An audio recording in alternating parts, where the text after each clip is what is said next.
Varicose veins తో బాధపడుతున్నారా? భారతదేశంలోనే బెస్ట్ ట్రీట్మెంట్ అందించే ఏకైక హాస్పిటల్ ఏవిస్.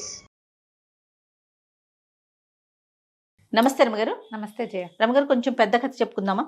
ఓసారట ఒక బ్రాహ్మణ యువకుడు నదీ తీరానికి వెళ్ళాడు. ఏదో వ్యాఖ్యలకి వెళ్ళాడు, అలా తిరుగుతున్నాడు. ఒక ముసలి ఆయన ఒక ఆయన కూర్చుని ఉన్నట్టు అక్కడ. ఆయన ఎవరు? బ్రహ్మదేవుడు. ముసలి వేషంలో కూర్చుని దర్భల్ని అక్కడి నుంచి ఒకటి ఇక్కడి నుంచి ఒకటి పీకి ముడేస్తున్నట్టు. ముళ్ళేస్తుంటే ఈ కుర్రాడు, మన యువకుడు, అలా వెళ్ళి చూస్తూ కాసేపు ఊరికే చూస్తాడు, ఏదో చేస్తున్నాడు అనుకున్నాడు. మళ్ళీ వచ్చినప్పుడు చూస్తే ఆయన ఇంకా ముళ్ళేస్తూ కనపడ్డాడు. ఓ వృద్ధుడా, ఏం చేస్తున్నావు అంటే ఏమన్నాడు ఈయన? ముళ్ళేస్తున్నాను అన్నాడు. దర్భలకు ముళ్ళేయటం ఏమిటయ్యా అన్నాడు. దర్భముళ్ళు కాదురా అబ్బాయి, ఇవి బ్రహ్మముళ్ళు. ఇగో రామేశ్వరంలో అబ్బాయి, ఇదిగో కాశీలో అమ్మాయి, వీళ్ళిద్దరికి ముడి పెడుతున్నాను. అటా పెడతావు నువ్వు అన్నాడు. వాళ్ళకి ఘటన ఉంటే అట్లా అవుతుంది, ఘటన బట్టి ఎవరికి ఘటన ఉందో ఎక్కడ ఘటన ఉందో చూసి ముళ్ళేస్తున్నాను అని చెప్పాడు. మామూలుగా మనం వివాహాలు అలాగే చెప్తాం అవును కదా. చెట్టు మీద ఉసిరికాయ, సముద్రంలో ఉప్పు కలిసినట్టు కలుస్తారు భార్యాభర్తలు. ఎవరో ఎక్కడో ఏమిటో, మనం ఎవరమో వాళ్ళు ఎవరమో. ఒక్కోసారి కులాలు మతాలు కూడా మారిపోతూ ఉంటాయి. సాధారణంగా రాష్ట్రాలు మారిపోతాయి, ఎక్కడి నుంచో ఎవరో దేశాలే మారిపోతున్నాయి. ఇప్పుడు ఇదివరకు రాష్ట్రాలు మారేవి, కాస్త అటు ఇటుగా ఊళ్ళు మారేవి. క్రమంగా కులాలు మారడం మొదలైంది, మతాలు మారడం మొదలైంది. రాష్ట్రాలతో పాటు అవి కూడా, దేశాలు కూడా మారిపోతున్నాం. ఇలా ముళ్ళేస్తుంటే కుర్రాడు అన్నాడు, అదేం పని, అట్లా చేస్తావా అంటే అట్లాగే అవుతుంది, వాళ్ళ ఘటన ఉంది, ఘటన ఉంటే ముడేస్తున్నాను అంతే నేను అనేసరికి, అయితే నాకు ఎక్కడ ఘటన ఉందో చెప్పు అన్నాడు. అనేసరికి ఈ పిల్లవాడిలో ఉన్న వేళాకోళాన్ని గమనించాడు ఆయన. సరే చెప్తాను ఉండని వాటి నుంచి ఆ గుంపులోంచి వీడి పేరుతో ఒక దర్భ లాగాడు. యువతలో ఉన్న రెండో గుంపులోంచి మళ్ళా ఒకటి లాగి, మరి గంగానది తీరంలో స్వపచుడని ఒక చండాలుడు ఉన్నాడు, వాడికి ఒక కూతురు, అదే నీ పెళ్ళం అని ముడేసేసాడు. నిర్ఘాంతపోయాడు కుర్రాడు. హౌరవురా, ఇంత మాట అంటావా? స్వచ్ఛమైన బ్రాహ్మణ వంశంలో పుట్టాను నేను, చండాలుడు కూతురు నేనెందుకు చేసుకుంటాను? అట్లా ఎట్లా అవుతుంటే నాకేం తెలుసురా, ఘటన అట్లా ఉంది, నీకు స్వపచుడు కూతురుతో పెళ్ళుంది అంతే అంతే అనేసరికి పోపా అని చెప్పేసి అక్కడ ఉన్న దర్భలన్నీ విసిరేసాడు. నోటుకొచ్చినట్టు మాట్లాడతావా, పెద్దవాడివని అడిగితే ఇట్లా మాట్లాడతావా అన్నాడు. ఇంటికి వెళ్ళిపోయాడు. కానీ లోపల పీకటం మొదలుపెట్టింది. నిజమేనేమో అని. అయిపోతే ఒకవేళ, ఎందుకంటే తన స్నేహితుడు ఎవరో ఎక్కడికో వెళ్ళి అక్కడ ఒక పిల్లని చేసుకుని తెచ్చుకున్నాడు, దక్షిణాది వాడు ఉత్తరాదికి వెళ్ళి చేసుకున్నాడు. ఇటువంటిది ఏమైనా జరుగుతుందేమో అని అనిపించింది. సరే ఏమనుకున్నాడు, ఆలోచిద్దామని బయలుదేరాడు. వెళ్ళగా వెళ్ళగా వెళ్ళగా సరే గంగా తీరానికి వెళ్ళిపోయే దారులు దొరికినాయి కుర్రాడికి. అక్కడికి వెళ్ళి అసలు అక్కడ స్వపచుడు ఉన్నాడా, వాడికి కూతురుందా చూద్దామనుకున్నాడు. వీడొక 14, 15, 16 సంవత్సరాలు, వాడు ఒక 20, 16 ఏళ్ళు ఉన్నాయి. వెళ్ళాడు. వెళ్ళగా వెళ్ళగా వెళ్ళగా గంగా తీరాన రకరకాల పల్లెలు ఉన్నాయి, అందులో ఒకటి ఈ పల్లె వీళ్ళది.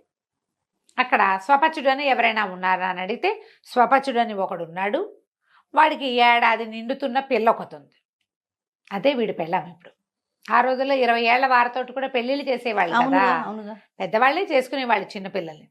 అడిలిపోయాడు. అబ్బా, ముసలాయన చెప్పినట్టుగా గంగా తీరం ఉంది, తీరంలో పల్లుంది, పల్లెలో స్వపచుడు ఉన్నాడు, స్వపచుడికి కూతురు కూడా పుట్టింది, ఇదే నా పెళ్ళాం అవుతుందేమో, ఎట్టాగైనా ఆ పిల్లని చంపేయాలనుకున్నాడు వీడు. అక్కడి నుంచి ఆ పల్లెలో ఒకరిని పట్టుకున్నాడు. వాడికి కొంచెం ధనం ఇచ్చి వాడికి ఏం చెప్పాడంటే, అరే స్వపచుడు కూతుర్ని లేకుండా చేయాలి. వాడిని కొంచెం కళ్ళు తాగాక వాడికి ఒక ఉద్రేకం వచ్చింది, అని భయం వేసింది.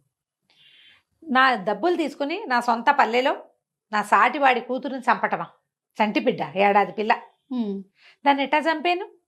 బాగా ఆలోచించి, అయ్యగారు మీకు పిల్ల చచ్చిపోవటమా, ఎక్కడి నుంచి అయినా ఎక్కడికైనా వెళ్ళిపోవటమా అని అడిగాడు.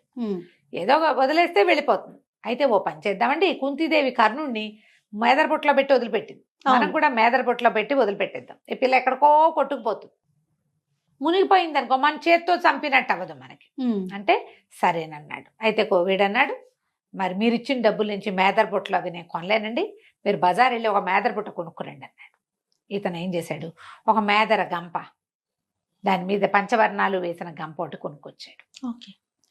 బుట్టలాగా ఉంది, ఆ బుట్ట తీసుకొచ్చాడు. బుట్ట తీసుకొచ్చి ఈ పల్లెలో వాడు దొరికాడుగా ఒక తైనాతి, వాడేం చేశాడు, తన తలపాగానే దాంట్లో పరిచి ఆ పిల్లని నిద్రపోతున్న దాన్ని తెచ్చి ఆ ఏడాది పిల్లని అందులో పడుకోబెట్టి గంకలో వదిలేసాడు.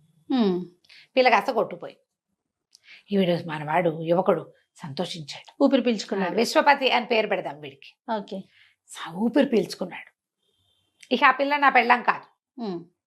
ఇప్పుడు ఇక్కడ ఇంకా అవకాశం లేదు కదా, బ్రహ్మముడి మార్చేసాం మనం అని ఇంటికి వెళ్ళిపోయాడు. ఇంటికి వెళ్ళిపోయాక ఇంకొక 2 ఏళ్ళు గడిచినాయి. 3 ఏళ్ళు సరే సంబంధాలు చూడడం మొదలుపెట్టారు ఇంట్లో. చూస్తుంటే ముందు సంబంధం కుదిర్చారు. ఆ పిల్ల మండ్రగబ్బ కుట్టి చచ్చిపోయింది పెళ్లికి వారం రోజుల ముందు. అయ్యో రమ్మా. అలా అయింది. కొద్ది రోజులు గడిచింది. మళ్ళీ ఇంకో సంబంధం కుదిర్చారు. ఈసారి పెళ్లి మండపంలోనే బిళ్ళబీటిగా విరుచుకుపడిపోయి మేనమామ చచ్చిపోయాడు. దాంతో వద్దనుకున్నారు. ఇలా అయింది కదా, వాళ్లే వెనక్కి జారిపోయారు. ఇంకా కొద్ది రోజులు గడిచింది.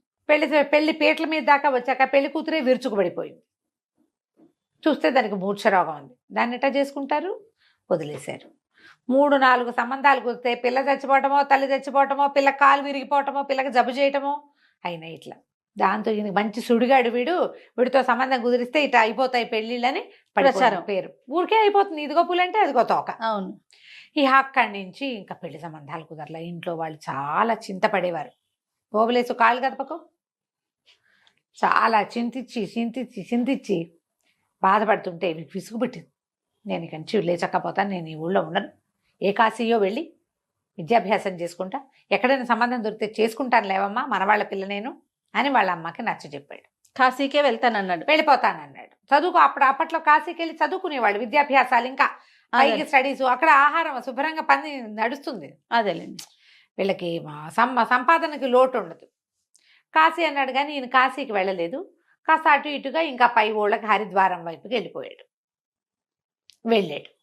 వెళ్ళిన తర్వాత ఏమైంది, ఆ ఊరు ఈ ఊరు తిరుగుతున్నాడు. ఒక రోజుకి ఏదో వేరే పక్క ఊర్లో ఉన్న దేవాలయం చూడడానికి వెళ్ళాడు. ఆహారం దొరక్క కళ్ళు తిరిగిపోయింది. ఒక ఇంటి వాకిట్లో కూర్చున్నాడు. ఆ ఇంటి గృహస్థు బయటకు వచ్చి చూశాడు. బాబు ఏ ఊరండి, ఏమిటండి అని కనుక్కుని, మనవాళ్ళ పిల్లవాడేను అని ఇవన్నీ కనుక్కుని, ఏమి యజుశాఖ ఏమి శాఖ అండి మీది? రుక్శాఖ అంటే మాది రుక్శాఖ అని చెప్పుకున్నారు. ఇందులో శాఖలు ఉంటాయి. కృష్ణ యజుశాఖ అనేది ఒకటి, రుక్శాఖ అని ఇంకొకటి ఉంటుంది. ఆ శాఖలు కనుక్కునేసరికి అబ్బో మన శాఖే బాగుందని, అయ్యా రండి లోపలికి, అన్నం తిందురు కానీ భోజనం చేయండి, కాళ్ళు చేతులు కడుక్కొని మొహం కడుక్కోండి అని పిలిచాడు. నిన్నటి నుంచి నడిచున్నాడు. ఎక్కడ మంచి ఆహారం దొరకలేదు. కాళ్ళు తేలిపోతున్నాయి ఈ అబ్బాయికి, విశ్వపతికి. సరే స్నానం చేశాడు. వాళ్ళ పెరట్లో చక్క ఆకేసి వడ్డించారు. ఈ భోజనం చేసే సమయంలో మీకు ఆస్తి స్వాస్తి ఉన్నాయా, ఎంత మటుకు చదువుకున్నారు, అప్పచెల్లెళ్ళు ఉన్నారా, అది ఇదంతా కనుక్కొని బోల్డ్ ఆస్తుందని, వివాహం కాలేదని, వివాహానికి ఏదో ఆటంకాలు వచ్చాయని ఇక్కడికి వచ్చానని చెప్పాడు. చెప్పేసరికల్లా వీళ్ళకి ఒక పిల్ల ఉంది. 12వ ఏడు పిల్ల పేరు అన్నపూర్ణ. ఆయన వీళ్ళు ఆలోచించుకుని పెళ్ళాన్ని చెప్పాడు. ఏమై శుభ్రంగా రూపసిగా ఉన్నాడు, పిల్లకి ఈడే పర్వాలేదు, వృద్ధుడు కాదుగా, యువకుడే, ఒక 20-30 ఏళ్ళు ఉంటాయి. 30 ఏళ్ళు ఉంటే మంచి పెళ్లి కొడుకు. ఓకే. ఆ రోజుల్లో పిల్లనిచ్చి పెళ్లి చేసేద్దాం. పిల్ల ఇంకా పెద్దదవల, ఇవాళ రేపో పెద్ద మనిషి అవుతుంది అంతే, అంత వయసు ఉన్న పిల్ల, పెళ్లి చేసేద్దామని అనుకున్నారు. సరే వీడికి అక్కడెక్కడ పెళ్ళిళ్ళు అవటం లేదు కదా, ఎక్కడ సంబంధాలు కుదరలా, మన వాళ్లే కదా, మన శాఖే. సరేనని పెళ్లి కొప్పుకున్నాడు. వెంటనే వారం రోజుల్లో ముహూర్తం కుదిరింది. చక్కగా వివాహం జరిపించారు. వివాహం అయిపోయిన తర్వాత సరే పూజ గదిలోకి తీసుకెళ్ళారు పెళ్లి కుమారుడిని. తీసుకెళ్ళేసరికల్లా అక్కడ చక్కగా పెద్ద దేవుడి మందిరము, పక్కన ఒక మేదర బుట్ట పెట్టుంది. పై ఉలిక్కి పడ్డాడు. ఈ బుట్ట ఏంటండి అన్నాడు. ఆ బుట్ట దేవి వరప్రసాదం ఆయన, మాకు సంతానం కలగల చాలా ఏళ్ల పాటు. 11-12 సంవత్సరాల నాడు మా ఆవిడికి ఒకనాటి రాత్రి కలొచ్చింది. పార్వతీదేవి కల్లో కనపడి, గంగానది తీరానికి వెళ్ళు, నీకు ఒక సంతానం దొరుకుతుంది అని చెప్పింది. ఆ చెప్పింది పార్వతీదేవి అన్నపూర్ణావతారంలో గరిటె పుచ్చుకొని కనపడింది. మేము అప్పుడు కాశీలో ఉన్నాం. అందుకని నా భార్య వెళ్ళి గంగా తీరంలో కూర్చుంది, కలొచ్చింది కదా అని మేదర బుట్ట కొట్టుకొచ్చింది. అందులో ఈ ముద్దులు మూట కట్టే ఏడాది పిల్లుంది. పిల్లకి మేము అన్నపూర్ణ అని పేరు పెట్టుకుని పెంచుకున్నాను నాయన. ఇంకా మాకు దొరికిన పిల్లని అందరికీ తెలుస్తుందని మేము ఆ ఊళ్ళో ఉండలేదు. అక్కడి నుంచి వచ్చేసి ఇక్కడ స్థిరపడ్డాం. అమ్మవారి పేరే పెట్టుకుని పిల్లనే అమ్మవారిగా కొలుచుకుని పెంచుకున్నాం. ఆ బుట్ట అదేనన్నాడు. కాంతపోయాడు. తను వదిలిపెట్టిన మేదర బుట్ట వీళ్ళకి దొరికి వీళ్ళు వేరే ఊరు వెళ్ళిపోయి మళ్ళీ తనకి పెళ్ళైపోయింది. ఇక కామ్గా ఉండిపోయాడు. ఒక రకమైన నిశ్శబ్దంలోకి వెళ్ళిపోయాడు. ఏం మాట్లాడాలి. వివాహ తంతులన్నీ మూసినాయని అయినాయా. టక్కన ఊరికే వాకిటోకి వెళ్ళొస్తున్నట్టుగా వెళ్ళి బయటికి వెళ్ళిపోయాడు. ఈ అమ్మాయి అన్నపూర్ణ తెలివైంది. ఆ బుట్టను చూడంగానే ఈ మొగుడి మొహాల్లో రంగులు మారిపోవటము, తర్వాత అతను నిశ్శబ్దంగా ఉండిపోవటము గమనించింది. ఇతను బయటికి వెళ్తుంటే వెల్లిగా వెనకాల వెళ్ళింది. నడుచుకుంటూ వెళ్ళిపోయాడు. పిల్ల ఇంకా ఇంటి కోసం చూడలా, వాడు వెనకాలే పడి వెళ్ళిపోయింది. మొగుడు వెనకాలే పడి అతను వెళ్ళిపోతున్నాడు. ఆ విశ్వపతి అతని వెనకాలే ఈ పిల్ల వెళ్ళింది. తను ఆలోచించి ఆలోచించి బ్రహ్మరాతను తిరగరాయాలని చంపేయటానికి కూడా నేను సాహసించిన మళ్ళీ ఇది నా పాల్పడిందే అవురవురా అని అనుకుంటూ ఇక ఆలోచన పిచ్చెక్కిపోయిందనమాట. నడిచి నడిచి నడిచి నడిచి నడిచి ఏదో ఒక సత్రంలోకి చేరాడు. ఎక్కడో ఈ పిల్ల కూడా సత్రంలోకి ప్రవేశించింది. ఇతను వెళ్ళాక ఈ హంపకంపాలతో జ్వరం వచ్చేసింది అతనికి. విపరీతమైన జ్వరం. ఆ సత్రం వాళ్ళు అయ్యో పాపం వచ్చిన బ్రాహ్మడు ఈయన ఏమిటో జబ్బు చేసింది ఇట అని ఏదో వైద్యుడిని పిలిపించారు. ఇతనికి సంధి వచ్చేసింది. ఏవో మాటలు, డెలీరియం అన్నమాట. ఏంటి మనం భగవంతుడి రాతను తిరగరాయడానికి మనం ప్రయత్నం చేస్తే చివరికి ఏమవుతుంది? అయితే ఈ పిల్ల ఏం చేసింది, నేను సేవ చేస్తానండి, నాకు ఎవరు లేరని దగ్గర కూర్చుని వీడికి అనుపానం పథ్యం పానం చూసి డాక్టర్ ఇచ్చిన మందులు ఆయన ఎవరో వైద్యుని పిలిస్తే ఆ రోజుల్లో మరకమలే డోలోలా పారాసెటమాలా ఎప్పటికో తగ్గాలి. ఎన్ని రోజులో పట్టింది జ్వరం తగ్గడానికి. అయితే ఈ సేవ చేయడానికి ఉన్న పిల్లని గమనించుకున్నాడు. కొంచెం స్పృహ వచ్చా కదా. భార్య అని తెలిసిందా? అమ్మాయిని గుర్తుపట్టాల అతను. మతిపోయింది వాడికి, మతిపోయింది. ఇక ఉండిపోయాడు అట్లా. ఈ అమ్మాయి మెల్లిగా సేవ చేసింది. కొన్నాళ్ళకి అతను కొంచెం కోలుకున్నాక రోజు అన్నం తెచ్చిపెట్టి, సత్రంలో ఏముంది ఆ రోజుల్లో సత్రాలు ఎవరైనా పని చేయడానికి కుదురుకుంటే వాళ్ళకి అన్నపానాలు హాయిగా నడిచిపోయేవి. ఫ్రీ సత్రాలు ఉండేవి ఎక్కువగా. ఇన్నాళ్ళు ఎందుకున్నావు అలా అడిగేవాళ్ళు కాదు. ఇట్లా జబ్బును పడితే జబ్బు తగ్గేదాకా సత్రంలో ఉండొచ్చు, నామకే వాస్తే ఎన్నాళ్ళు ఉంటారు అని అడిగేవాళ్ళు. జబ్బు చేసిన వాడిని ఏమడుగుతారు, తగ్గేదాకా ఉంటాడు. ఈ పిల్ల కూడా ఏదో ఆ పై పని చేస్తూ వంట పనికి సహాయం చేస్తూ ఇతన్ని చూసుకుంటూ ఉండేది. నెల పట్టింది అతనికి తగ్గడానికి. నెల రోజుల తర్వాత ఆ అబ్బాయి ఈ పిల్లని చక్కగా చూసుకున్నాడు. పిల్ల చక్కగా ఉంది, చక్కగా పనిచేస్తుంది, అన్ని అనుపాను కనుక్కుంటుంది. సరే, సత్రంలో వాళ్ళు అన్నారు, పెళ్లి కాని పిల్ల బాబు, ఒంటరి పిల్లట, మీకు ఏమైనా వివాహం కాకపోతే ఈ పిల్లని పెళ్లి చేసుకుని ఎంతో బాగా మిమ్మల్ని చూసిందంటే పెళ్లి చేసుకుంటాను అన్నాడు. పెళ్లి చేసుకుంటానంటే ఆ అమ్మాయి అడిగింది, మీకు వివాహం కాలేదా అని. అంటే అయ్యింది, కానీ ఒక విరక్తితోటి దాని మీద మనసు తిప్పుకున్నాను అని చెప్పాడు. అక్కడి నుంచి వివాహం తంతు అన్నీ ఏర్పాటైనాయి. వాళ్ళే చేశారు ఆ సత్రంలోనే. అప్పట్లో పెళ్ళిళ్ళకి మనకు మళ్ళీ బఫేలా డిన్నర్లా ఏముంది, తూతూ మంత్రం చేసుకునే వాళ్ళ చక్క మంత్రం ఉండాలి, సన్నాయి ఉండాలి, మంత్రం ఉండాలి, ఇకేం ఉండక్కర్లా. ఏదో పసుపు బట్టలు కట్టుకున్నారు. సరే, సూత్రధారణకి తాడు పుచ్చుకుని మూడైపోయేసరికి అలా అమ్మాయి మెళ్ళ మంగళసూత్రాలు కనపడ్డాయి. బ్రాహ్మడికి నిర్ఘాంతపోయాడు. ఏమిటి నువ్వు వివాహితవా అన్నాడు. మంగళసూత్రాలు నుండి మళ్ళీ పెళ్లి చేసుకుంటున్నావంటే ఇది వరకు అయిందండి వివాహం, కానీ ఒక విరక్తితో ఆ వివాహాన్ని వదిలించుకున్నాను అని చెప్పి తను చెప్పిన వాక్యమే చెప్తోంది. నవ్వింది పిల్ల. నవ్వేసరికి వీడికి స్ట్రైక్ అయింది. అవురా, ఇది కానీ నా పెళ్ళాం కాదు కదా. వాడి గుర్తు కూడా లేదు ఆ పెళ్లిలో. ఆ పిల్లని అప్పుడు చూసాడు అతను. మనసు ఈ అనారోగ్యంతో మర్చిపోయాడు. అప్పుడు స్ట్రైక్ అయింది.